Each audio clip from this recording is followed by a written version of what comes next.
My name is Jarrod Harrison, and this is my presentation for Assessment 1, Technical and Professional Communication.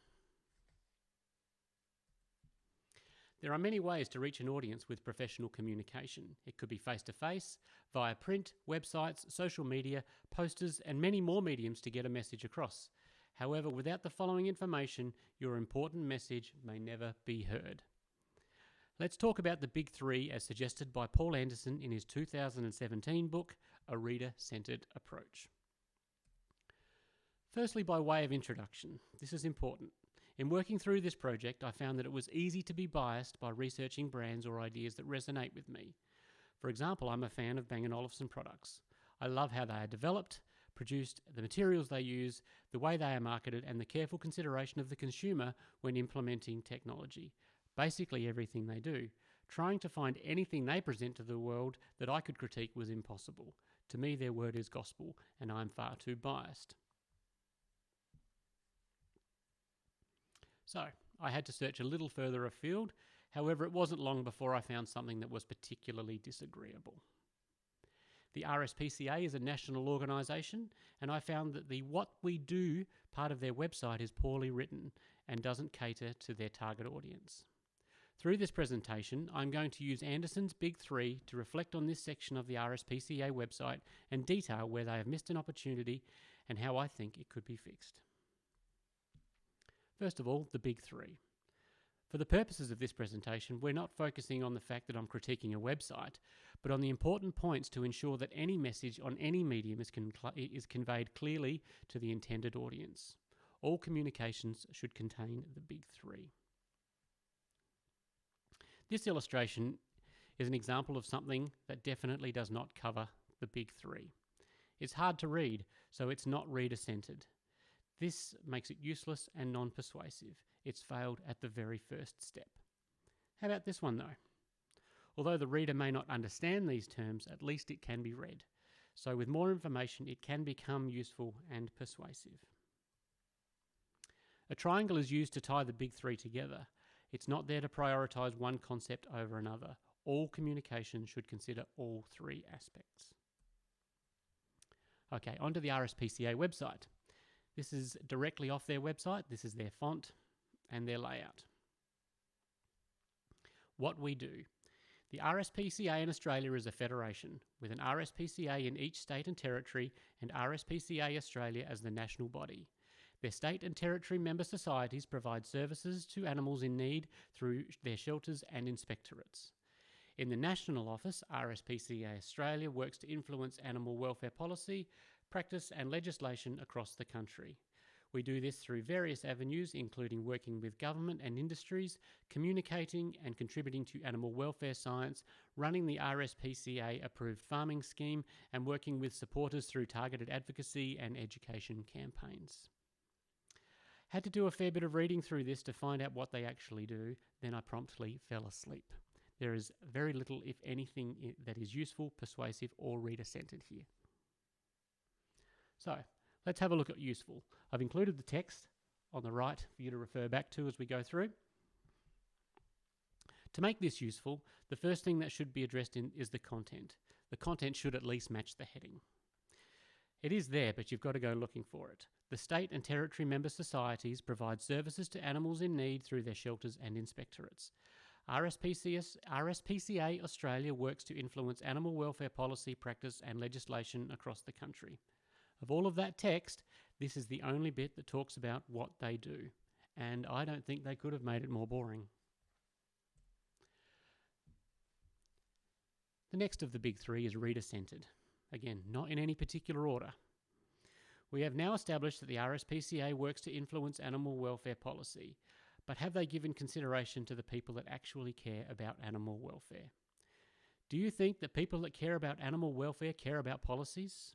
I don't think this is reader-centered at all. I love animals. I have 2 dogs, 2 cats, and all of our cats have been rescues. One of our dear dogs who passed away not long ago was also a rescue. What I don't like or care about is policy. As an animal lover, I don't find this reader-centered. And the third of the Big Three, persuasiveness. It's fair to say that the RSPCA have missed the mark on usefulness and on reader-centeredness. What hope then do they have on being persuasive? Is there anything in this document that makes you want to learn more about the RSPCA? In fact, the only thing I want to learn more about from the RSPCA after reading this is their hiring procedures for their communications department. Okay, let's try and fix it. First, a reminder of what it looks like. Remember, the title of the page is What We Do. I'd also like to question why this section is in bold and this section is not. Okay, let's try and fix it. Let's break it down. The RSPCA is a federation. This has nothing to do with what they do. With an RSPCA in each state and territory and RSPCA Australia as the national body. This also has nothing to do with what they do. The state and territory member societies provide services to animals in need through their shelters and inspectorates. We do finally get there. And then there's this. I have no idea what this says because I'm thoroughly bored by the time I get there. How about this?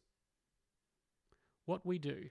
The RSPCA cares about animal welfare. We work together with governments, councils and you to ensure that our domestic, commercial and native animals are well cared for. I think this is far more reader-centred. It brings the RSPCA, the government, the councils and the person reading this together as a united team.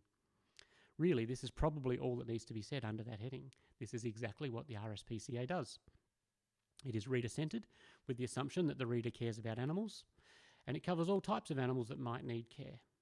It is useful because it gets to the point, and it's persuasive because it makes the reader part of a team. There is a line, though, between simplifying the content and having so little to say that it looks like you haven't made an effort. Perhaps it could look like this. What we do. The RSPCA cares about animal welfare. We work together with governments, councils and you to ensure that our domestic, commercial and native animals are well cared for and live comfortable lives. Our team of caring staff and volunteers are located all over the country, looking for opportunities to rehome and repair neglected, unwanted and injured animals. Click here to learn more. Now, let's take a look at some of the elements on this page. Obviously, it would need to be designed by a professional web designer and fit in with their corporate image and so on. However, let's have a look what I've done to the site, to this page. First of all, I've used a font with soft edges to make it approachable, makes it reader-centered. Just to remind you what it used to look like, you see this is their font. Lots of angles, lots of points.